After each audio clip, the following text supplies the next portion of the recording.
Chapter 38. Either Strongheart, or most likely Asra, fails to inform the group just how big the warband is. They approach the site 3 days later to see tents spread out in the thousands across the plains, most of them bearing the flag of the Elk.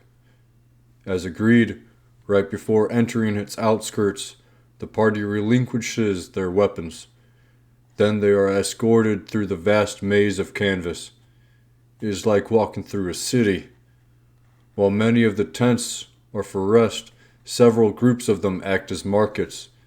At some point, they walk by a smithy, kitchen, and traveling merchants, but it does not have the same air as a city. Some of those they pass by try to be jovial, but most walk with worry in their eyes.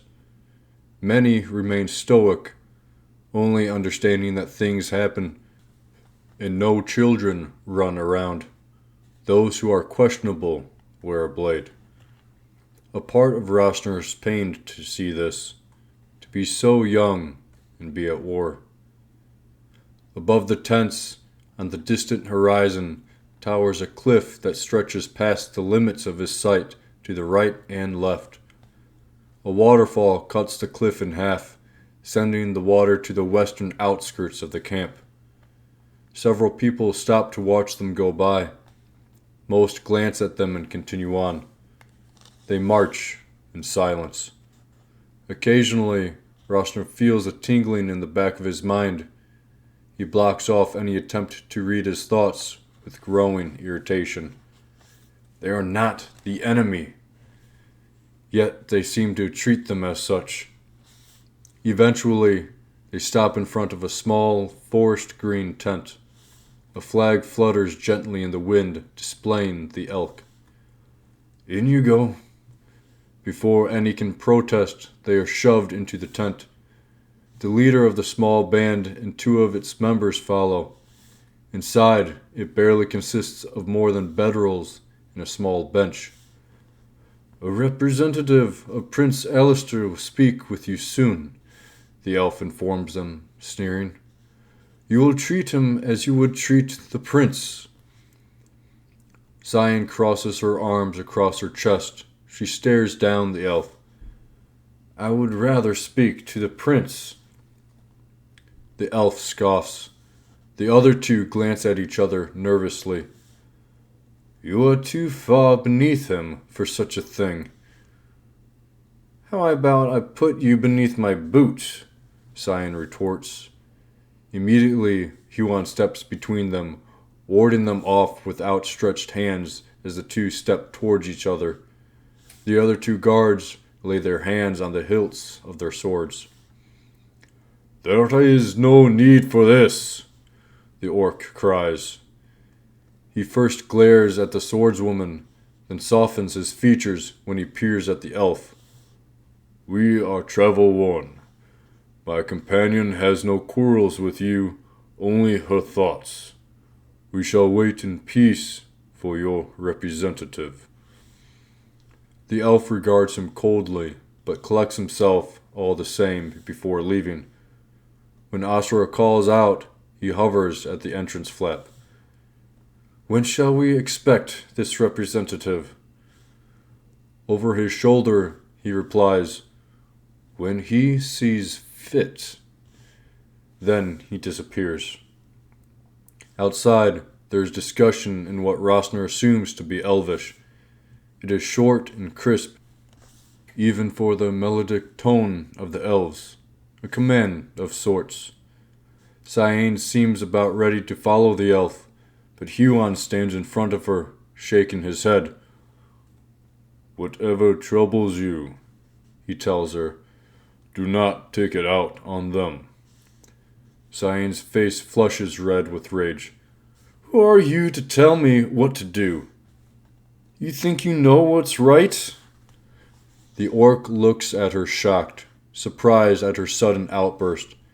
Then his expression softens. I have not said I know what is right, Cyan.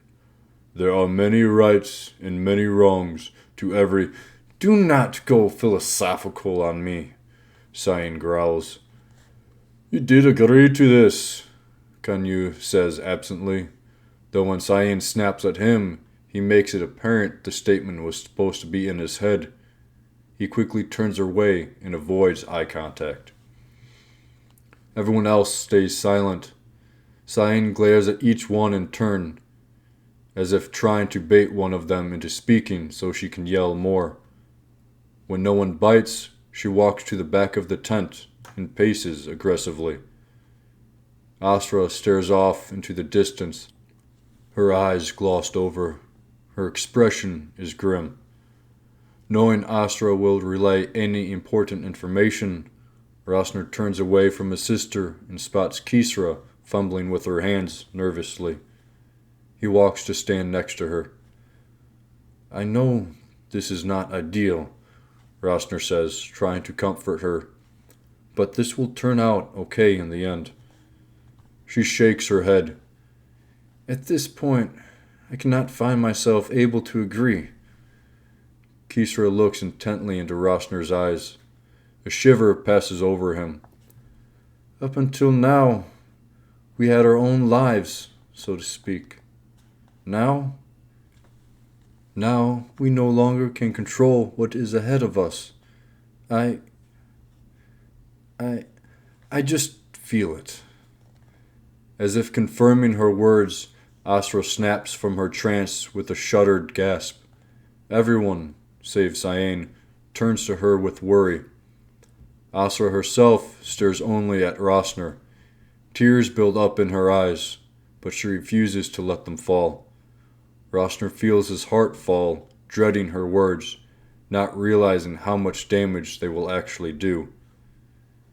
It is Kadoric, Astra whispers.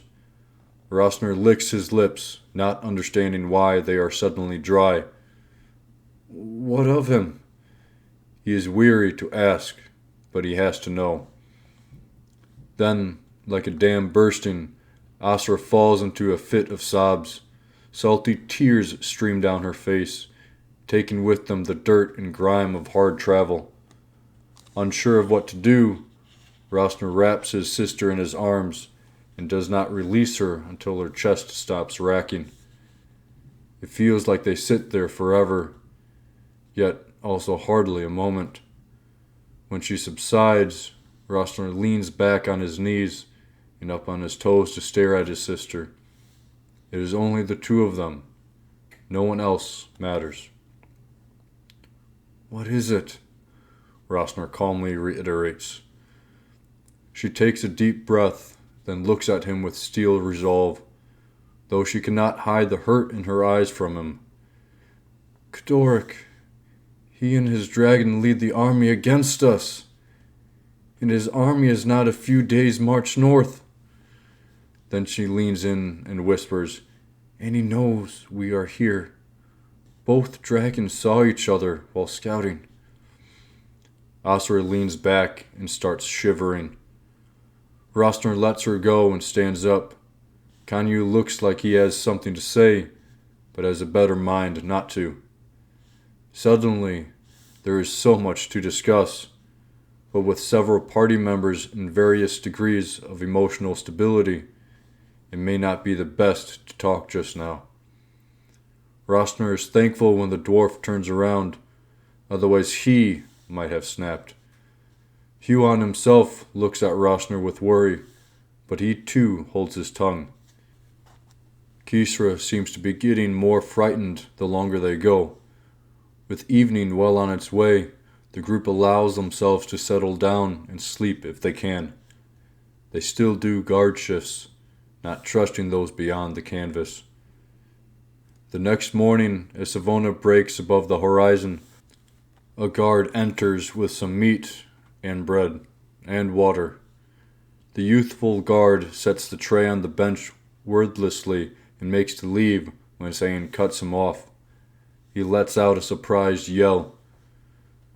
We need to talk to the prince. Now.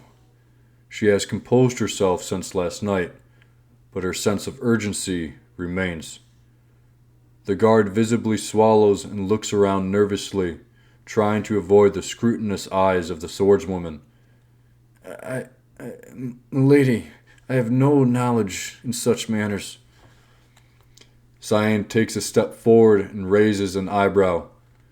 Then I suggest you find someone who does before I start making myself someone worth his attention. Color drains from the guard's face. Then, getting over his initial fear, he runs from the tent. Before the flap closes, they can see the two guards outside exchange confused looks. One turns to look inside, but the flap falls. Thought we agreed on no threats, Huan comments idly. Next to him, Kanyu weighs a coin purse in his hand. I thought it was well worth it. By Vayen, we even got some coin out of it. He chuckles to himself. Asra walks over to Cyan, but looks at the rest of them. At this point, whatever it takes to make the prince talk with us, we need to take it, she tells them. I do not know if they realize how close the 7th Army is. We have some leeway before they reach us. They will have to go around the cliff. Apparently, it is too rough a terrain to march on, and there is no clean-cut path that scales it. Not one for an army, that is. According to Strongheart, they may be a couple days north, but it will take about 2 weeks to march around. But we need to know what he knows. Unfortunately, I believe it is not as much as he thinks. Rosner folds his arms over his chest. And why is that? His sister shrugs. Moglov seems to have attacked randomly. He is the only one with an organized force up until now. Most of the survivors of the small towns carry rumors with them. It seems to me the only battles so far are between the 7th Army and the city guards and militia. Those that camp here have no idea what they are up against. She takes a breath to compose herself. It is not fear that plagues her. No. But Rosner cannot place it either. We, she continues, we will be part of the first battle against this army. From where she sits, cross-legged in the middle of the tent, Kisra says, In that case, what about us backtracking? Maybe go to the elk himself, or back to the Sphinx. No! Huan and Rosner glance at each other, shocked. That they both argue with the same tenacity is odd.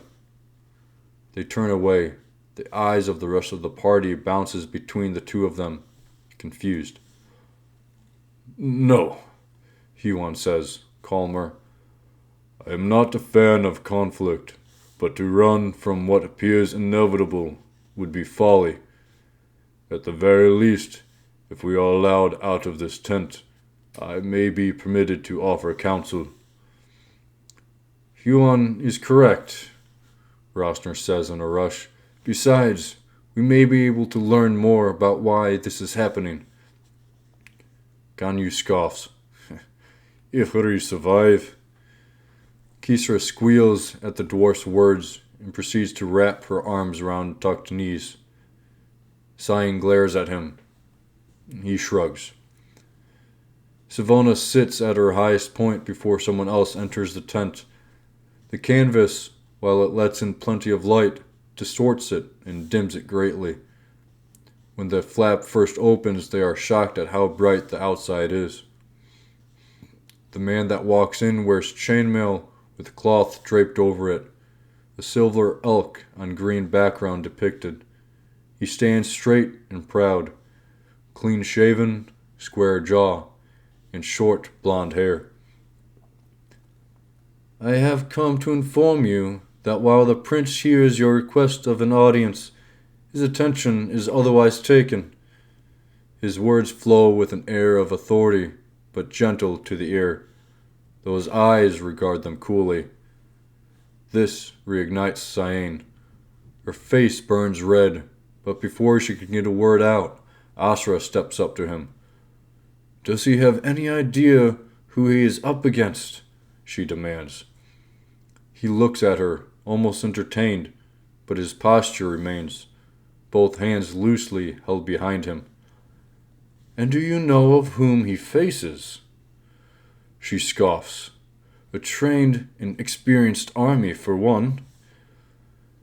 And do you not think the men of this camp are trained and experienced? Trained? Most of them, yes. Experienced? No. And I doubt any know the enemy they must face. The man raises an eyebrow at this. I assure you, the prince is well aware of the monstrosities the keeper has within his forces. And while most of these men do not have the experience, as you say, they know the perils. Them being here against that shows strength. Rosner knows Asra cannot argue that.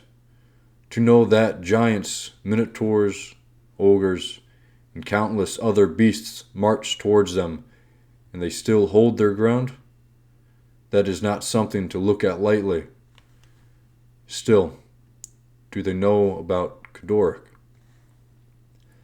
And that strength will get them killed, Astra snaps. The party looks at her, momentarily shocked. Even the man before her seems surprised by her venomous tone. She appears ready to break down. Then she steels herself. We need to speak with the prince. The man shakes his head once. As I have said, he is preoccupied with... They have a dragon! Kisra cuts herself off, realizing she should have stayed quiet. But it is too late. Though the anxiety Rosner sees on her face says it was going to happen at some point. This seems to pique the man's interest, who now stares at her. He shows no sign of fear. Oh? A dragon?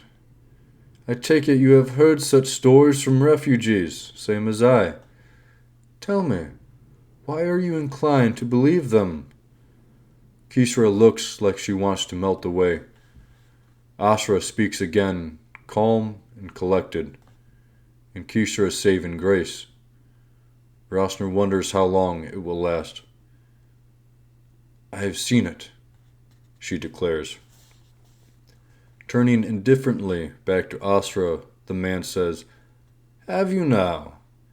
And what can you tell me of it? Asra shakes her head. The rest is for the prince, if you allow us, audience. The man regards her for a moment, impassive, silent. Then, very well, I will bring our discussion to the prince's attention. If he seems it important, himself or likewise will find you. He leaves without another word. Sain, Asra, Rosner, and Huon exchange glances. Kanyu, not having much interest in the conversation, now talks quietly with Kisra. The next day, as Savona reaches her height, a messenger calls for them to follow. Outside, a group of half-dozen armed soldiers wait in a semicircle around the entrance. The two she-warriors glare at them suspiciously, but comply. It is a short walk, down paths with little traffic, almost as if the prince would rather this meeting not be known. They are briskly ushered into a tent larger than any Rosner has ever seen. It can very well act as a large house. It stands over 3 strides and is twice as long on either side of him. He can only guess as to how deep. The canvas is the green of the flag with silver stitching depicting an elk in various postures going around it. Inside, they stand in an entrance room. Simple, with ornate wooden chairs lining the edge. Another tent flap is on the other 3 walls.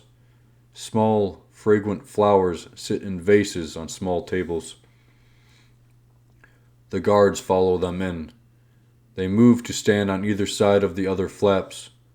One of the 2 guards in front of them disappears briefly into the next room before returning to his position outside it. No one tells them anything. Rosner assumes they should wait, but for how long? As it seems, the wait is not long at all. A large orc of all creatures peers through the flap, gazing at each one of them in turn. Then he waves them forward and holds the canvas open as they file in, Rosner behind Huon. This orc of the plains is a head taller than Huon, and 3 of him in size. This room, far larger than the previous, is the same general layout, flowers on tables and chairs in between. Rosner has a feeling the chairs are not for use. Before them is a throne of elmwood, carved to mimic a waterfall. It sits on a raised platform, empty. The orc stands behind them, close to the exit. After several more seconds, a flap is thrown open on their left. In strides the man they saw the day before. Even before he takes his seat, Asra shouts, "You!" The shock on her face reflects everyone else's. "It seems that way," he replies with a playful smile.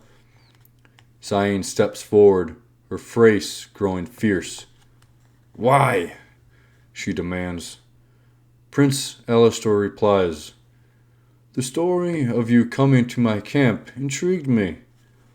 While I do not fully believe the one my lieutenant gave me, I am still inclined to trust judgment. In order to end this quickly, we will need every creature that can be spared. You offer as much. However, my officer believes you are also hiding something. Something I believe you were willing to tell me earlier, save that you knew not who I was. So, what is it?" He ponders, throwing one leg over the other.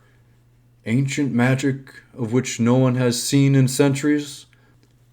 A spy within the Keeper's ranks? What about—" "You do have a spy, do you not?" The prince stares intently at Asra, who noticeably flinches when he mentions the spy. Rosner himself twitches with pain, but he is more reserved, and she stands in front of him. Not quite the way he thinks, Rosner ponders. Asra glances back at him, lost for words. His sister, who was so vocal before, falls quiet and shy when it matters. He sighs, matching her gaze. Fine. He steps forward. Before the prince, Rosner suddenly falls silent. He looks at the man before him, who raises an eyebrow. Do not let this be for nothing. Rosner takes a breath and starts. It is not as you think, he tells him. We know someone that fights against you, yes, but he is no spy. Prince Alistair's brow furrows in anger. Many of us know at least one in that army. This is what you thought important to interrupt my planning? Prince Alistair, Rosner says, trying to regain neutrality. He is our brother and siblings. The prince spits, his anger far from quenched. Countless of my command have siblings. It seems a lot of you have wasted my attention indeed. Gothrani, escort them. Dragon! Everyone turns to Asra. She quiets then. The prince scowls. He opens his mouth, but, gaining courage, she cuts him off. You asked me to tell you about the dragon I saw. Last we spoke, I neglected to talk of it until I met with the prince, not knowing you were he. The reason our brother is important is because he is a dragon rider. The words dragon rider come out so fast, Rosner hardly understands her. The prince, hearing this last bit, breaks into a small smile. Dragon rider? Those are of children's stories, and of dragons themselves. They do not wage war, if any are believed to be alive. No, you spin an interesting tale, but I tire. Kathrune, I ride as well. Power and authority return to Asra. She no longer quivers. She is in control of her emotions. My dragon. She talks to me from the skies. She is the one who told me about my brother. And he knows I am here as well. Prince Alistair smiles. A sarcastic curl of his lips says he does not believe her, but is increasingly entertained as the stories continue. If she is here, I wish to see her. If that is your wish, Asra says, attempting to adhere to pleasantries, we can journey to here.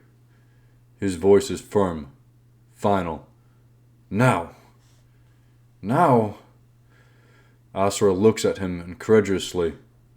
They all seem to sense the harsh outcomes of this. Huon clears his throat. Prince Alistair, if I may, it may not be in the best interest of your soldiers to... Are you telling me how to command? The prince demands. The orc bites his tongue and takes a small step back. Kanyu glares at the prince, but remains silent. This is not his fight. Prince Alistair, Rosner attempts to reason with him. As you have inferred, dragons are scarce, and many who claim to have seen one are thought crazy. Those who have not seen nor heard of one will not act reasonably if one were to... So, you now question my soldiers. What? No. Why is this man so dense? Does his pride cloud his judgment? Of course not, Rosner replies. However, if you have such a dragon, I wish to see it before this tent. End of discussion. Asra sighs, then her eyes glaze over as she calls Strongheart. Mere seconds pass before she refocuses. She heavily requests that you reconsider. I shall do nothing of the sort, Prince Alistair snaps. Sighing deeper, Asra returns to her conversation with Strongheart. This lasts much longer. While she generally remains expressionless, micro-movements in her face express unease. Finally, she says, she will fly overhead. If any shoot at her, she will not return. If they refrain, she will land outside your tent. Asra composes herself well, but Rosner knows she is furious. Prince Alistair smiles more to himself than to the others, like he has won a great victory. While Asra gives the go-ahead, Rosner must refrain from laughing. It sneaks up on him, and he almost lets it escape. This man is a fool. To not trust them is one thing, but to force his hand and demand a dragon to enter this camp. He is sick with power lust. He thrives on things going his way, and only his way. She's coming. With the same smile on his lips, as if thinking about how clever he is, the prince absently says, We shall see. Not seconds after filing out of the tent, the prince first, his bodyguard behind him, with the party following suit, and the guards from within following thereafter, does a large shape drift overhead, blotting out the light from Savona. Most are too frightened to make a noise, hoping it is their imagination. Some, however, can be heard throughout the camp screaming. One in particular runs past the tent, screaming, Dragon! I'm not crazy! It is here to finish us off! Almost to Rosner's dismay, no one fires a shot. They are all too fearful of the sight that has befallen them. Many still fight to believe that what they are seeing is real. When Strongheart returns to land in front of the prince, she knocks down several tents with gusts from her powerful wings, forcing everyone to see the reality of the situation. The greetings are not kind. While many still battle fear and shock, others pull their weapons and shout commands. It takes far longer for the prince to order his soldiers to stand down than Rosner likes. But no one makes another move, however bad they want to. He himself battles the initial fear of seeing a dragon. Under fear and nervousness, Prince Alistair licks his lips before whispering, "So, this is the fabled beast." Strongheart sneers. Everyone takes a step back, whether or not they realize it. Everyone, save the two familiar with her. Though Rosner has to admit, he has to fight the instinct. "You know little of my kind, if anything." Her words echo throughout the crowd, powerful, full of distaste. Rosner never knew she could speak other than in one's head. Somehow, he prefers it in his mind. It feels less real that way. "So, do not reminisce on stories you pretended to listen to." She towers over everyone, standing 2 strides at their shoulders, and perhaps twice when she holds her head high. Her red scales glisten in the light, a few shades lighter than blood. The prince, battling emotions of fear and anger, finally says, "I have been told you saw another dragon." She regards him coolly. "My rider has not lied to you." No, of course not." "You have little reason, then, to speak with me." She sneers again. Immediately after, she spreads her large wings, sending those too close running once more. She takes to the sky. 2 more tents give way at her departure. To avoid further embarrassment, the prince stalks back into his tent, waving a hand as he does. His guards usher the rest to follow. Inside, Prince Alistair is more reasonable when talking with the party. They discuss possible tactics and their overall involvement in the coming battle. After various arguments, fierce yelling, and the occasional threat from both parties, strictly between the prince and Cyan, they agree on a plan. Rosner and Cyan are to join the battle under one of the prince's lieutenants, while Asra will keep Kadoric busy in the sky. The other 3 will hold back and offer counsel or to tend to the wounded. Kanyu is not happy with playing housemaid, as he puts it, but when questioned about being in the front lines, he neglects to comment.